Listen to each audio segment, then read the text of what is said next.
안녕하십니까, 비투스입니다. 오늘 말씀드릴 내용은 매슬로우의 욕구 단계에 대해서 말씀드리도록 하겠습니다. 일단 내용을 정리하는 과정에서 생리적인 욕구와 안정적인 욕구를 적다 보니까 분량이 많아져서 좀 나눠서 정리하도록 하겠습니다. 일단 제가 접근해야 될 방식은 욕구 단계에 대해서 그 키포인트를 좀 잡아드리도록 하겠고요. 그리고 욕구 단계가 부족할 시 발생되는 요소들, 이와 관련돼서 에릭슨의 사회발전 단계와 연결을 시켜보도록 하겠고요. 우리가 사회화 과정을 통해서 꼭 해야 될 필수 과업들, 그리고 시기적 두뇌 성장과 핵심, 시기별 핵심 육아에 대해서 팁을 드리도록 하겠습니다. 일단 이 내용을 제가 지금 정리를 할 수 있는 수준이 있는가에 대해서 한번 의심은 해보았지만 아무래도 제가 한번 빨리 정리를 해보고 이와 관련돼서 나중에 다시 업데이트를 하는 한 있어도 저 스스로 한번 펼쳐봐야 된다는 생각이 들더라고요. 그 이유 중에 아마도 성분들이 나의 유년기에 존재하는 결핍이나 문제, 욕구 때문에 어떤 문제를 겪을 수도 있고 시기별 자녀 양육법에 대해서 궁금하신 학부모님들, 그리고 알지 못하는 이유로 겪는 문제와 고민에 대해서 파악할 수 있는 기준이 될 수도 있고요. 청소년들에게는 자아 정체성 발현 시기와 관련돼서 자신이 앞으로 어떤 속성의 특징을 갖게 될 것이고 거기서 무엇을 고민할 것인가에 대한 기준점을 제시할 수 있겠죠. 한번 용기 내서 만들어보고 영상을 찍어봅니다. 한 생명이 우주에 태어나 현재 온 이유를 알기 전까지 그 존재를 무조건 인정하고 수용해야 한다. 서문을 띄웁니다. 그 이유는 대부분의 아이들이 몇 억분의 확률로 탄생했을 수밖에 없었던 능력치가 있잖아요. 그것을 부모나 사회가 아직 잘 이해하지 못하는 상황에서 아이를 무분별하게 끌고 갈 수 없다는 이야기입니다. 그래서 아이가 어떠한 능력치와 가능성을 가지고 있다면 그것을 알기 전까지는 일단 지금 현 위치에 아이 있는 그대로를 받아들여야 한다는 내용이죠. 다음은 많이 들어보셨을 내용일 거라 생각합니다. 자녀는 신께서 잠시 맡기신 손님이며 곧 떠나갈 손님을 위해서 무엇을 해야 할지 고민하는 것은 부모의 역할이다. 유대인의 구절에 나오는 내용이죠. 아이가 독립된 사람으로서 성장하기 위해서 부모가 무엇을 해야 하는가? 그리고 자녀가 나의 소유물이 아니라 나에게 찾아온 손님이기 때문에 손님 대접을 해야 한다. 즉, 자아 정체성, 자아 존중감에 대해서 잘 가르치고 시행해야 된다는 내용이죠. 다음은 매슬로우랑 에릭슨의 평생 발달 과정에 대해서 8단계로 나눈 내용입니다. 이것은 저의 멘토님이신 고리드 화가님께서 연결시켜 놓은 법칙이고 이와 관련돼서 우리 인간은 태어나서부터 죽기 전까지 여러 가지 단계를 거치며 그 안에서 필요한 욕구를 얻어가고 그리고 얻지 못했을 때 발생되는 문제점, 그것이 말년에 어떻게 되고 만약에 그 욕구를 잘 획득한다면 사회에 공헌하는 훌륭한 인재가 된다 라는 것이 결론입니다. 팁으로 말씀드리면 단계는 즉 여기서 1단계 생리욕구와 2단계 안전욕구, 소속감의 욕구의 단계들이 그 단계를 건너뛸 수도 있고 바뀔 수도 있고 속도는 제각기 다르다는 내용. 하위 개념의 부족이나 결핍이 어떻게 보면 문제를 일으킬 수도 있지만 상위 단계로 올라가기 위한 에너지나 동기부여가 될 수 있다는 희망을 갖는 것도 중요하다는 거죠. 인간에게 중요한 과정은 15세 이전에 결정된다. 왜냐하면 무의식적인 사고방식으로 모든 세상을 해석하고 살아간다는 내용이죠. 첫 번째입니다. 생리적인 욕구는 신뢰감을 얻느냐 아니면 불신감을 갖느냐의 아주 중요한 단계죠. 이와 관련돼서는 음식, 수면, 배변이 그와 관련됐고 생후부터 18개월까지를 의미합니다. 싸고 먹고 자는 것은 그 이상의 의미가 있다. 부모의 상당한 노력과 의식이 필요한 과정이잖아요. 그렇기 때문에 이것은 그 이상의 의미를 갖고 여기서 말씀드리는 것처럼 생명이 태어나서 생존하게끔 도와주는 행위, 도와주는 존재와 그 생명체 간의 끈끈한 유대감을 증명, 아이가 불안하거나 불편함을 느꼈을 때 아이가 신호를 하는 것, 그리고 그것에 반응하는 사람이 존재한다는 신뢰감, 하지만 이게 제때 이루어지지 않았을 경우에는 아이가 신호를 보냈음에도 불구하고 부모가 산후우울증과 심리적인 문제가 있을 경우에 이것에 적절한 반응을 하지 않았을 경우에 아이는 세상에 대해서 불신하게 된다는 거죠. 아이에게는 이 시기 동안에 세상은 무서운 곳인가 살만한 곳인가에 대해서 자기의 무의식적인 생각을 두뇌에 깊숙이 각인시키게 되는 거죠. 그와 관련돼서 부모가 기민하고 즉각적인 반응을 해주냐 하지 않느냐에 따라서 아이가 부모를 신뢰하게 되는 건지 안 하는 것에 대해서 내재가 됩니다. 이와 관련돼서 많이 들어보셨을 만한 용어가 attachment, 애착입니다. 애착은 다음에 다룰 내용이고요. 1단계가 결핍 시 타인에 대한 신뢰감 아니면 집착과 의심이라는 신뢰 불신에 관한 관계가 형성이 됩니다. 2단계에서 핵심 두뇌와 그 특성에 대해서 간단히 말씀드리면 아이가 자기가 배고프거나 아니면은 밑에가 찝찝했을 경우에 자기 스스로 할 수 있는 것은 우는 것밖에 없잖아요. 우는 과정을 통해서 내가 갖고 있는 불편함을 이기려고 하는 습관, 패턴, 그리고 그것을 부모가 적극적으로 반응해 주는 것. 이런 관계를 통해서 아이는 첫 번째로 얻어야 될 회복 탄력성을 얻게 됩니다. 그래서 회복 탄력성을 위한 엔돌핀을 활성화시켜주는 오피오이드계가 생성이 되며 이것은 안정적인 애착이 그만큼 중요하다는 것을 알 수 있고요. 이것은 나중에 아이가 성인이 돼서 어려운 시기나 변수, 고난이 있을 경우에 자살하지 않고 자기 스스로 다시 회복해낼 수 있는 회복력을 만들어주는 것이 다음에 오피오이드계의 엔돌핀이 하는 역할입니다. 그래서 이 엔돌핀이 해주는 역할이 어떻게 보면 인생 전반적으로 어려운 시기를 다 헤쳐나갈 수 있는 돌파구가 되는 거죠. 그것이 이 시기에 만들어진다는 겁니다. 그리고 꼭 간과하시면 안 될 내용이 아이가 아직 어려서 못 들었고 언어를 무슨 말인지 이해를 못할 거라고 생각하시겠지만 절대 그렇지 않고 아이들은 부모와의 싸움 상에서의 감정의 파동을 느끼기 때문에 부모가 그런 느낌, 생각만 갖고 있다라고 하더라도 아이에게는 부정적인 영향을 미칩니다. 어태치먼트, 애착이라는 개념은 빈번하고 밀도 있는 신체 접촉이 가장 중요합니다. 배변이나 식사보다 더 중요한 것이요. 그래서 의무적으로 약육을 하거나 아니면은 해야 될 것만 하는 부모한테서 아이가 애착을 얻을 수는 없는 거거든요. 그렇기 때문에 부모 역시도 부모 자신에 대해서 잘 컨트롤할 수 있고 아이가 성장하는 모습을 계속 지켜보면서 보상을 받아야 되겠죠. 이 시기의 육아의 가장 핵심은 연령마다 수면 시간, 식사량은 다 다르기 때문에 기본적인 개념이나 이론은 있을 수가 있습니다. 하지만 아이를 양육하시면서 가장 중요한 것이 아이로부터 전달받을 수 있는 신호, 아이가 어떤 반응을 보이나, 다리를 움직여서 불편함을 표하는 건지, 입을 쩝쩝거리면서 불편함을 표현하는 건지, 이러한 것들을 통해서 아이의 신호에 대해서 민감하게 반응하는 것이 육아의 핵심이고요. 그러기 위해서 가장 중요한 게 부모 자신의 컨디션입니다. 첫 번째로 부모 스스로가 양육에 대한 의미를 다시 한번 새겨보시면 좋겠고요. 부모의 마음 챙김, 스트레스 관리, 아무래도 독박 육아나 맞벌이 육아 같은 경우는 부부 간의 소통이 가장 중요할 겁니다. 서로가 가지고 있는 어려움이나 숙제 같은 거를 공유하고 그 문제를 어떻게 해결해 나갈 것인지를 서로 합의를 봐야 된다는 거죠. 이와 관련돼서는 사실 제가 주변의 많은 지인들한테 이야기하는 부분 중에서 결혼 이전의 시기, 연애 시기부터 서로 당사자가 30년, 35년 동안에 서로 다른 인생을 살다가 같이 화합이 일어났을 때 가장 중요한 것이 적절한 갈등과 마찰을 통해서 서로 맞춰가는 것이 가장 중요하다는 겁니다. 그것을 위해서 우리가 연애 기간이 필요한 거고요.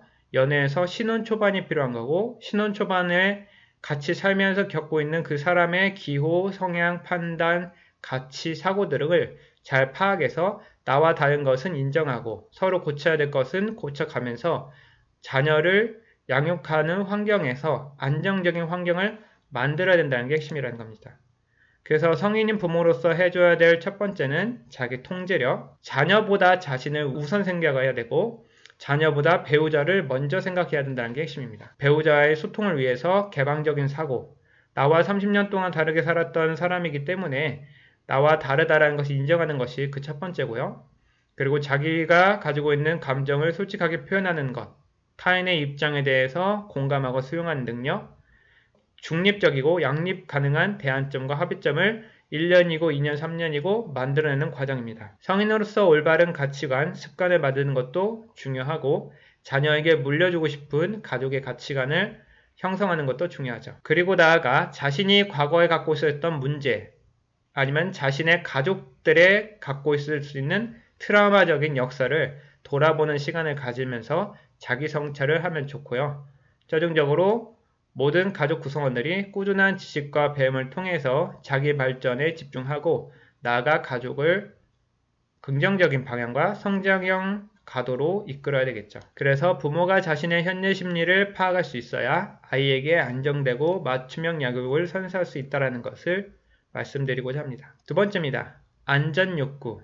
안전욕구에서는 자율성, 아이 스스로 자율적으로 행동하게 하는가, 아니면 그를 저지시켜서 수치심을 느끼게 하는가에 대한 부분이고, 반응적 양육, 자기결정성입니다.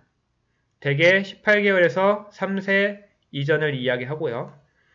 여기서 중요한 말씀을 한 가지 드리면, 부모가 받아들일 수 있는 수용력과 부모의 생각의 한계는 대체적으로 아이의 발전 가능성과 비례한다. 이번은 안전욕구입니다.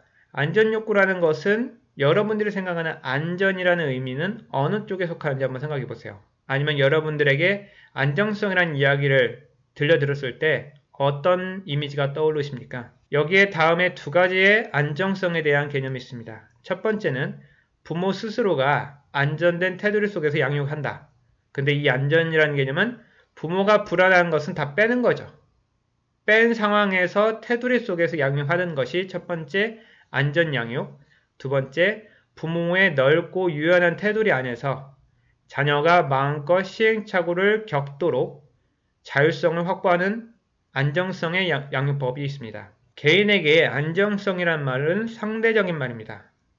그와 비슷한 논리로 우리는 어떤 상황을 불안하다고 생각할지 도전적이라고 생각할지 은연중에 어떤 행동을 해야 할지 말아야 될지를 결정합니다. 이것과 관련된 결정되는 두뇌의 부위는 편도체라는 부위라고 해서 편도체는 우리가 생존에 유리하도록 만들어주는 중요한 부분인 동시에 한편으로는 안정성에 대한 잘못된 과거의 기억이나 습관, 감정 때문에 우리의 행동의 판단에 그르친 작용을 하기도 하죠. 이와 관련돼서 몇 가지 정확한 기준을 들어볼까 합니다. 만약에 부모가 사회 과정에서 다음과 같은 과정을 겪었다면, 예를 들어 밑바닥부터 겪는 어려움이나 진정한 성공을 경험했다면, 자신의 분야뿐만 아니라 다른 분야에서도 관심이 많았다면, 나이와 무관하게 평생 배움을 당연하다고 생각한다면, 남녀노소 불문하고 다양한 사람들과 소통한다면, 타인을 있는 그대로 인정하는 사고방식을 갖는다면, 남을 위해 사는 삶을 산다면, 그러면은 이와 관련된 부모는 다음과 같은 역량을 갖게 됩니다.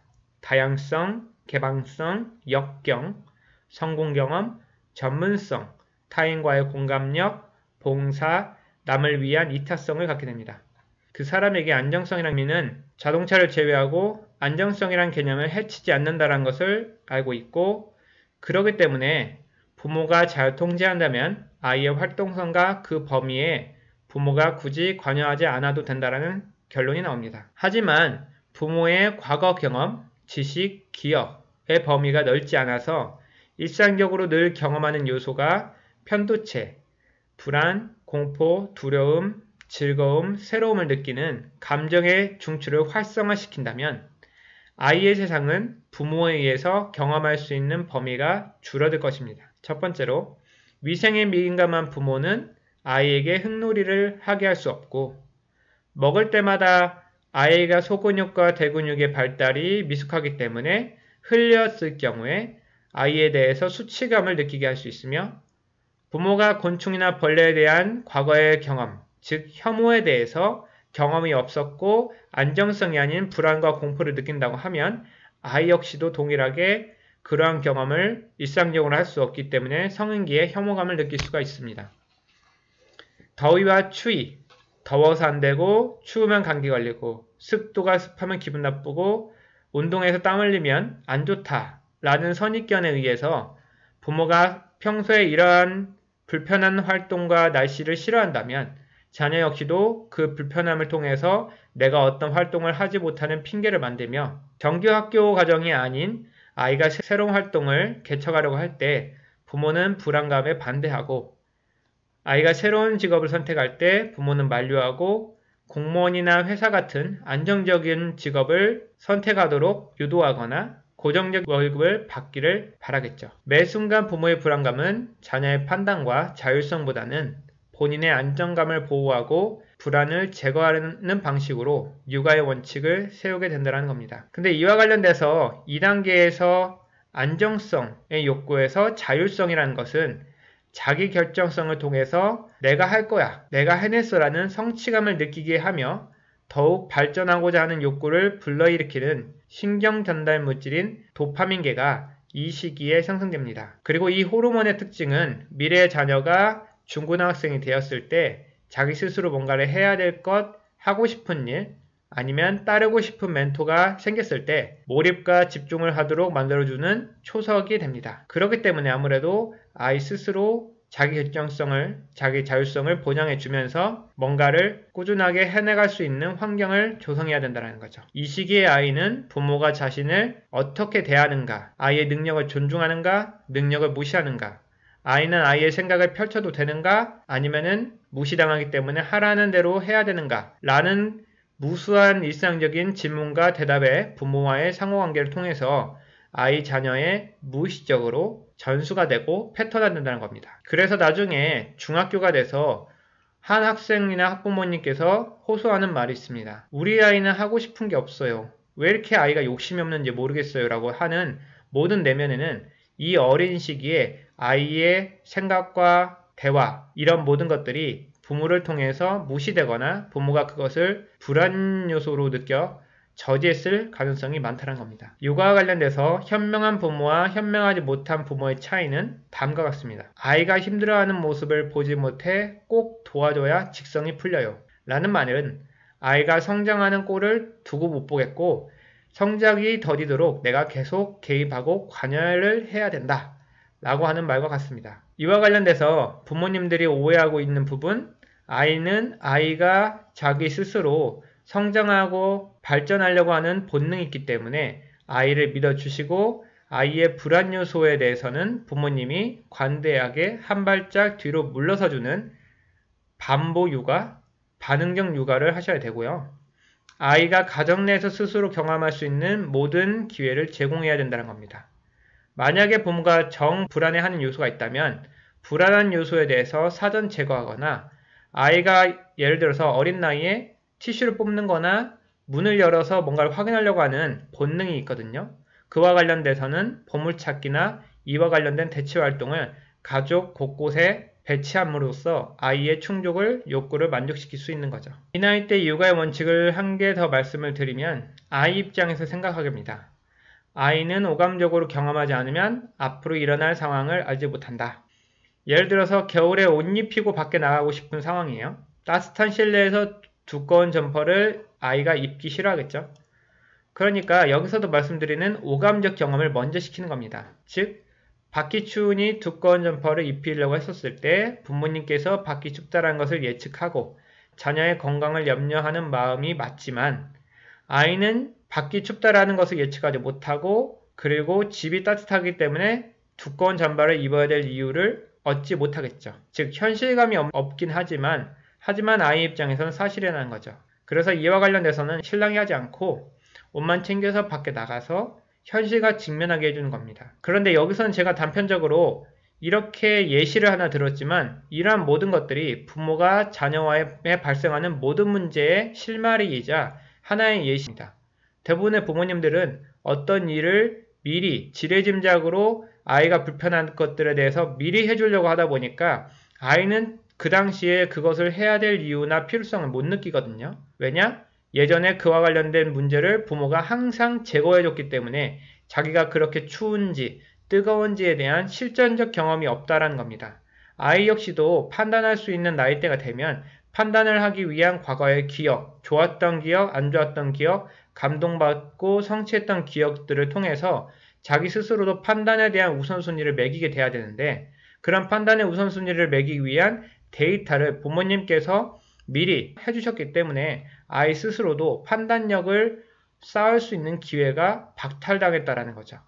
그래서 이와 관련된 내용들은 부모님께서 원하고 해주고 싶어하는 것에 대해서 아이가 그것을 해야 될 이유를 어떻게 느낄 수 있을지를 고민하는 게 더 먼저라는 거죠. 이와 관련된 게 비고츠키의 근접 발달 이론이고요.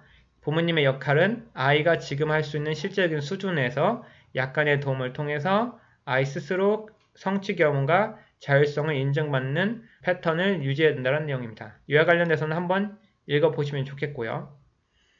영상에서 마지막으로 말씀드리고 싶은 내용은 다음과 같습니다. 결국 부모나 아이가 안정이라 여기는 생각의 범위를 작은 변화와 단계를 통해서 확장시켜야만 성인이 되어서 겪는 다양한 변수나 문제가 더 이상 아이나 부모에게 불안을 야기하지 않는다는 내용입니다. 즉, 여기서는 매슬로의 욕구 단계에서 생리 단계의 안전 욕구지만 생각보다 이것은 부모와의 연관성이 너무나 깊고 부모가 모든 세상을 어떻게 바라볼 수 있는 롤모델을 하는 역할이 부모님이라는 것을 자각하시면 부모로서 아이들에게 다음과 같은 욕구 단계를 어떻게 해결해 주실 수 있는지 한번 깊이 생각해 보시기 바랍니다. 감사합니다.